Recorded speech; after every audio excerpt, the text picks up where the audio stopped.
morning, but I can certainly sit here and teach and preach. And the reason I'm sitting is because everybody should know I have a bad back and breathing issues and other things, so just bear with me if you would. Our lesson this morning is no middle ground. Everybody here knows what middle ground is. Middle ground is when you try to compromise and when you try to stay neither on one side or the other. You just want to take the easy road down the center. You see, there's this idea when speaking about mistakes that people make in understanding called exclusion of the middle. Now, in other words, it's a mistake, they say, to present every situation as an either or.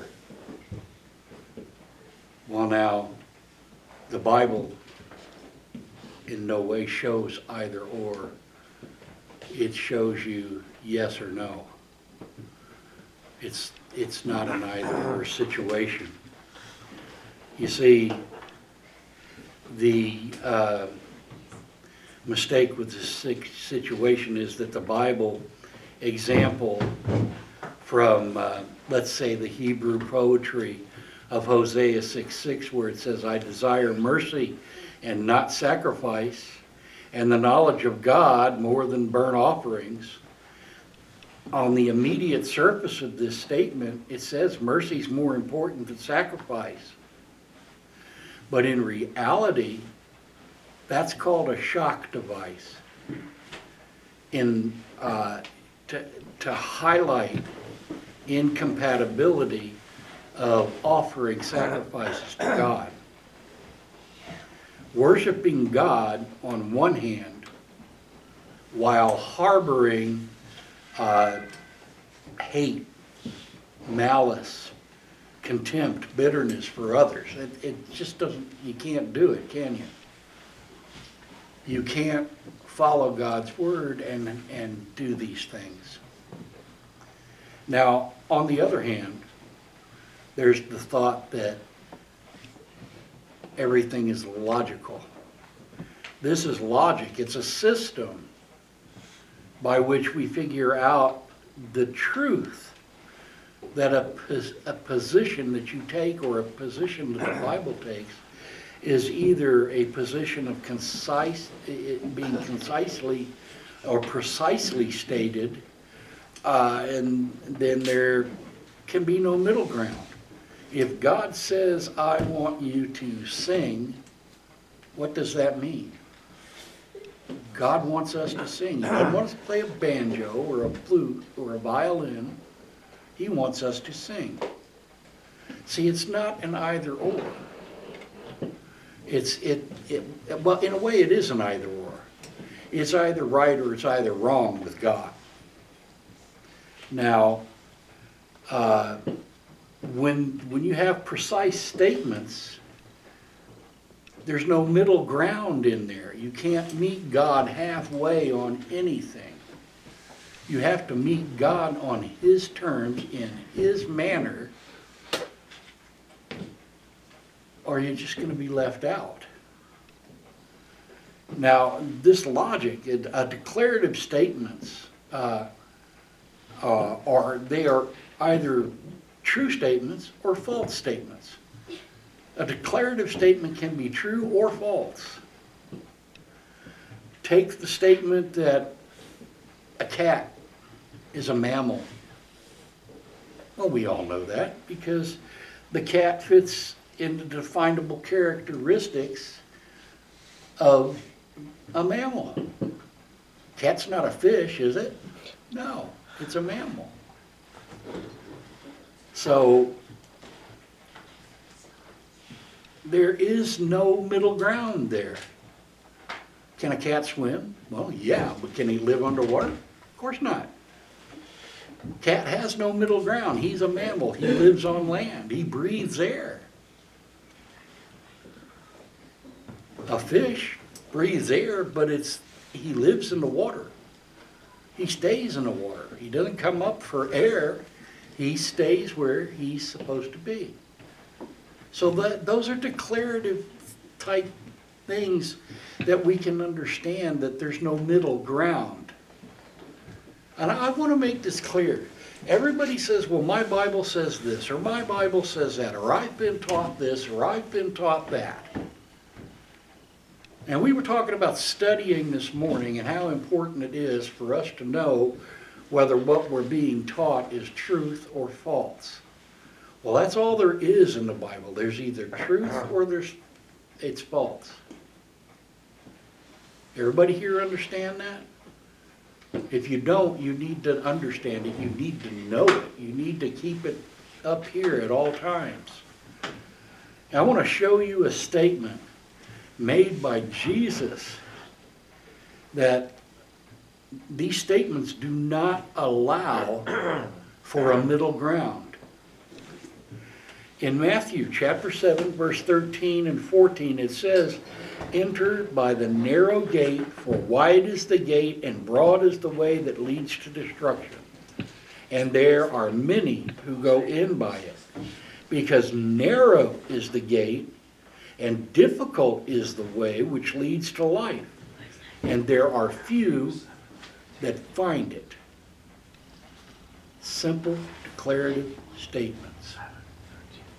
No middle ground. You can't go around to the back parking lot and get in. You can't sneak in the back door of heaven. So there's no middle ground. I used to really get tore up by people who would tell me, well, you got to meet me halfway. No. I don't have to meet you halfway, and you don't have to meet the world halfway. It's either right or it's wrong.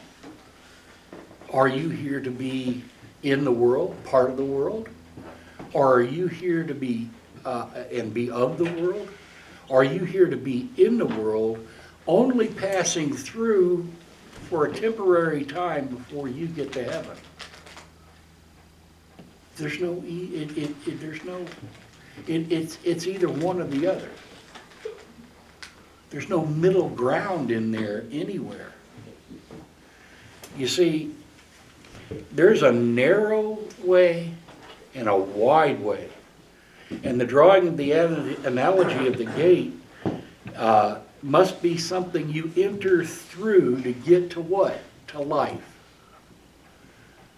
You either enter in the wide gate to destruction, or you enter into the narrow gate to life.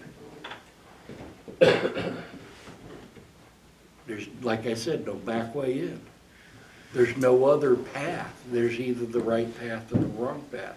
Paul made it very clear, speaking to the Galatians. If you read Galatians 1, chapter 6, or chapter 1, verse 6 through 9, it says, "I marvel that ye are so soon removed from him that called you in the grace of Christ unto another gospel, which is not another gospel, but there be some that trouble you and would pervert the gospel of Christ.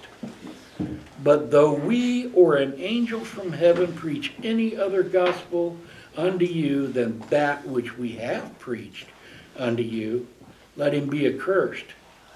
And as we said before, so I say now again, if any man preach to you any other gospel unto you, that he may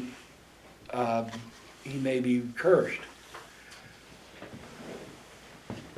Either or, no. One way. It's either right or it's wrong.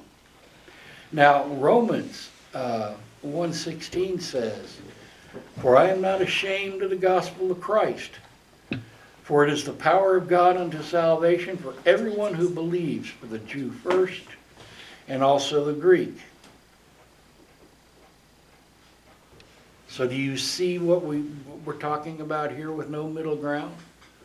The gospel's for everyone. Now you have the choice to accept it or to deny it. which is in one case either or, but there's no middle ground. You either choose one or you choose the other. James chapter 1 and verse 21 says, "Therefore lay aside all filthiness and overflow of wickedness, and receive with meekness the implanted word, which is able to save your souls." What's the implanted word do? It saves your souls. John 14:6 says, Jesus said unto him, "I am the way, the truth, and the life. No one comes to the Father except through me." How do you get to heaven? How do you get saved? How do you remain saved? Through Jesus Christ. Not anything else. Again, there is no back way into any of this. There's no middle ground. You've heard people tell you, well, it's my way or the highway. Well, that's the way it is with God. And God expects you to understand that and obey that. It's His way. He knows best. He created all of it. It all belongs to Him, and He's still in power over every bit of it, though Satan runs to and fro trying to deceive you and me. But when you come right down to it, the either or is you are either right or you are wrong. And how do you be right? You're right by following God's word. You may not like the situation that it puts you in, but it's the truth. It's either true or it's either false. You see, there's only the way leading to life or the way leading to death is the way we need to look at this. We cannot walk on both paths. You can't sit on the fence and think you're going to be okay. You can't have one foot in heaven and one foot in hell. It's simply impossible. We cannot speak about making mistakes and stumbling while we're not. Let me put it to you this way. I worded that wrong. We're not talking about making mistakes or stumbling on the path, because we're all going to do that. But our choice when we do that, when we stumble, when we fall, is to either get up and go back to the right path, or to give up the right path and follow Satan's path. You have to make that choice. And a lot of people, when they first become Christians, will fall down, stumble, or somebody will correct them, and they're not. When they correct them, they take it the wrong way. And they say, well, I'm not going to accept that, and they start straying off the path. See, there's only one way, like we said, that leads to either life or death. Well, death is permanent, and you better remember that it's permanent either in hell or in heaven. There ain't no either or there. There's no middle ground there. When you stand before God at the judgment, you're either going to hear those words, "Well done, thou good and faithful servant," or you're going to hear the words, "Depart from me, I knew you not." There's no middle ground there. And that's the way it is in our lives. There's a lot of times we try to make a middle ground for something, or we try to compromise our way in and out of situations. But that's not the way God looks at it. God looks at it as either or.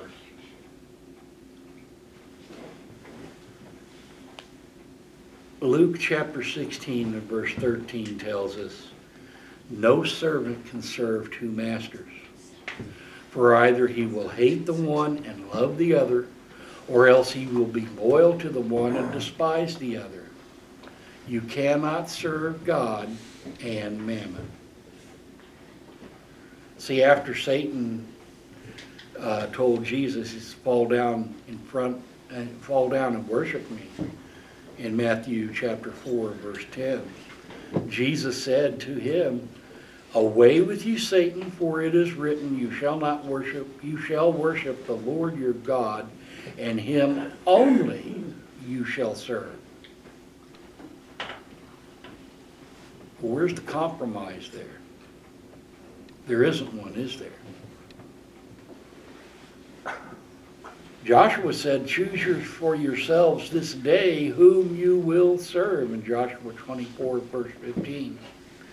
And Elijah asked the people, how long will you waver between two opinions? He's looking for the one way, God's way. And that's what we should be looking for each and every day. That's what we should be looking for and striving for. The either or. Either you're good or you're bad. That's the problem today. We don't see things in an either or fashion, do we? We don't look at a car as being a good car or a bad car. It's just a car. But if it breaks down on you every 15 minutes, it's not a good car. And we know that. But if we have a good sound car that takes us where we need to go, when we need to go, then we got a good car. And it's the same way with life. You can have a bad life. But the thing is, you can change that. Just like you can change a car. You can change from a bad car to a good car. More people are going to be lost than saved. That's just a fact. How do we know that? The Bible tells us this. This statement goes against many of the teachings. Now, I'm doing this sarcastically because many people think that you can be saved in other ways than following God's Word. You know, great minds of this age have said, well, I can, there's a lot of different ways to heaven. Well, there's not. Why do we know that? Because we study the Word of God. And we believe the Word of God. All you have to do is read 1 Peter chapter 4, verses 1 through 4.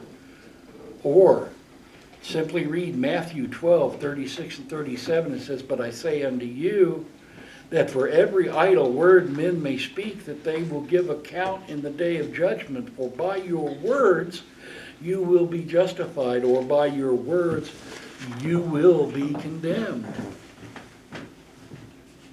So you're either going to be justified or condemned. There's no middle ground there, is there? What I want you to do is I want you to forget about trying to find the middle ground. It's God's way or the highway. Paul reminds us that we must all appear before the judgment seat of Christ to receive that what is due, whether good or bad. Simply read 2 Corinthians 5:10. John looked into the future and saw the scene that when the dead were judged according to their works by the things written in the books. Read Revelation chapter 20, verse 12. Matthew 11:28 says, come to me, all you who labor and are heavy laden, and I will give you rest. Well, there's only one Jesus. And if it's not Jesus, who are you looking toward? Satan. There is an imperative exhortation of come. A southern idiom would be come and go.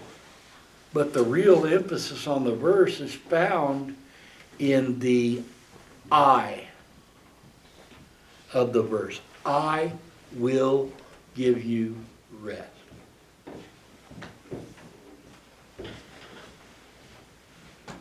See, there's no other mediator between God and man, according to 1 Timothy chapter 2 and verse 5. It says, for there is one God and one mediator between God and men, the man Christ Jesus. No, it's either or here. You're either going to follow the man Christ and the mediator, who's the mediator between us and God, or who are you going to follow? You're going to follow Satan. It's an either or situation. There's no middle ground. You either want to be of the world, or you simply want, or in the world. That's a choice you have to make. If you're of the world, that means you're going to follow what the world wants you to do. If you're in the world, that means you're here. You know that you have to be here. But you're striving for a home that's far better in the end. So you spend your life trying to do the things that are right, the things that God wants you to do. Now, on the defense before the Sanhedrin, speaking about Jesus, Peter said this, and this is Acts chapter 4, verses 11 and 12. This is the stone which was rejected by you builders, which has become the chief cornerstone. Nor is there salvation in any other, for there is no other name under heaven given among men by which you must be saved. There's no other name. Hebrews chapter 9, and I'm going to leave you with this. Chapter 9, verses 26 through 28 says, but now, once at the end of the ages, he has appeared to put away sin by the sacrifice of himself. And as it is appointed for men to die once, but after this the judgment. So Christ was offered once to bear the sins of many. So it's either or, folks. It's either you choose to live in this world by your own standards, or you choose to live by God's standards. And this lesson goes right along with our study this morning of studying the Bible itself. You cannot learn these things without studying God's Word. Well, either you want to go to heaven, or you don't care and you want to go to hell. Straight up, simple, no ifs, ands, buts, or maybes. You have a choice you can make today. You can choose to follow Christ, or you can choose to ignore him. The only way you're going to get into Christ is by being baptized. Those here who have been baptized and have slipped and fallen, well, there's plenty of room for you to get up and say, hey, I made a mistake and I need God's forgiveness. If you today need help with something in your life, there are plenty of us here who are willing to and have open ears and who are ready to help you. However, if you choose to walk out that door today and you get hit by a semi-truck, You got nobody to blame but yourself. For the Christian, that simply means that if he gets hit by the truck, he knows where his home is. He's been striving for it. Whether it's been for a week or whether it's been for 100 years, he's been striving for it. He knows where he's going. Wouldn't you rather know where you're going than to just leave it to chance? Because God says there's an either or. You are either going to be saved and in heaven when the time comes, or you're going to die and burn in hell. I know it's a nasty thing to say. You're going to burn in hell if you don't follow God's word. Well, let me tell you something. That's exactly what he said. It's an either or situation. If we can help you today in any way, whether it be coming to Christ, being baptized, we will definitely do whatever it takes to get you baptized today. If you have sins that are weighing down on you and you need to confess those sins, well, you have the opportunity now as we stand and sing the song that Terry has selected.